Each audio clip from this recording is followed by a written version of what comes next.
Hello mga ka-recruit! Welcome sa ating OFW Life in Qatar. Dito ay babahagi ng ating mga kababayang OFW ang kanilang experience sa buhay Qatar. At magbibigay din sila ng kanilang tips and advice kung paano mag-survive bilang isang OFW dito sa Qatar. Ngayon ay kasama natin ang isa nating kababayan. Hello mga ka-recruit! Ako po si Ate Mona na nandito sa Qatar ng 2009.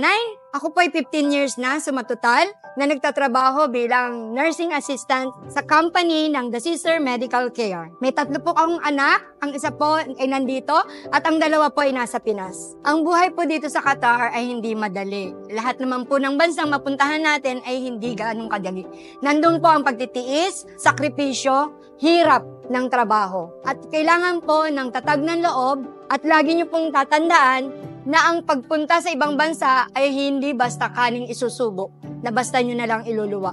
Tandaan niyo po, maging matatag sa anong pang pagsubok na kakaharapin niyo sa bansang inyong pupuntahan. Ang may papayo ko lang po sa inyo, maging masino po sa pera, maging matipid po kayo sa anumang bagay. Iisipin niyo po ang bawat real na inyong ilalabas sa inyong bulsa, iisipin niyo po ang pamilya niyo priority, at kailangan wag po kayong magtagal hanggat maaari. Sa lahat po ng bagay na inyong isasakripisyo yung paglayo sa inyong mahal sa buhay. Lalong-lalo na sa mga anak mo. Higpit po ng sinturon. Kami po rito, talaga po naghihigpit hanggat maaari para po makasama po namin ang mga naiwan namin sa Pilipinas. Ipon lang po.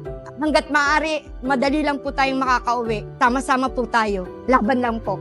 Shoutout po sa mga anak ko sa Qatar. Ate Rachel, Kuya Bunso, Kuya Froilan, hi Kuya Marvin. Inaanyayahan ko po kayo ng every Friday sa Philippine Fitness Health in Qatar. Join us, lalo na po sa mahilig sumayaw. Ito po ang ating stress-free. Every week po, nandito po kami para magturo. Isa po ako yung instructor.